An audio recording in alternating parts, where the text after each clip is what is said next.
প্রত্যেকেরই ঐক্যবদ্ধভাবে জুলাই সনদে স্বাক্ষর করবে। যদি না করেন তাহলে কালো মেঘ আমাদের মাথার উপর ঘোরাফেরা করছে। আজকে জুলাই সনদ নিয়ে একটি চূড়ান্ত পর্যায়ে এসে উপনীত হয়েছে। তারপরেও অনেক অমীমাংসিত বিষয়ের কথা বলা হচ্ছে, অনেক নোট অফ ডিসেন্টের কথা বলা হয়েছে, গণভোট নিয়ে অহেতুক বিতর্ক এবং জটিলতা তৈরি করা হচ্ছে। এগুলো কেন করা হচ্ছে, কেন এই জটিলতা তৈরি করা হচ্ছে এটা আমরা জানি না।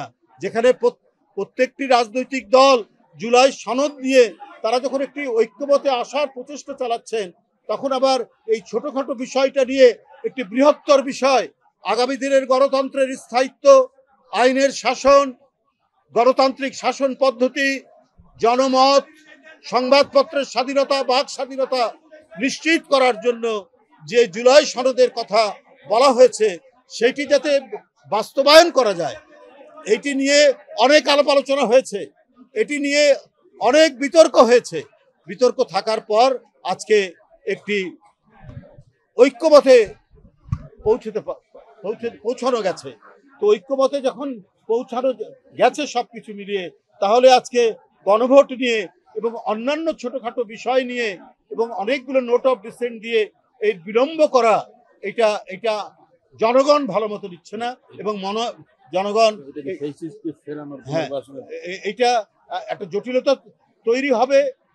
আমরা গণতন্ত্রের পথে দ্রুত হেঁটে যাওয়ার জন্য যদি অন্তরায় তৈরি হয়, তাহলে এটা ফ্যাসিস্টদের পুনরুত্থান হবে।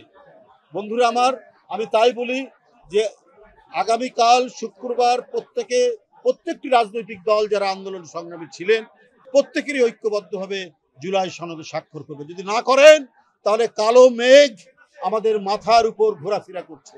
এই মেঘ যেন বিস্তৃত না হয়, কারণ তার আমরা অনেক বিষয়, অনেক নমুনা দেখছি।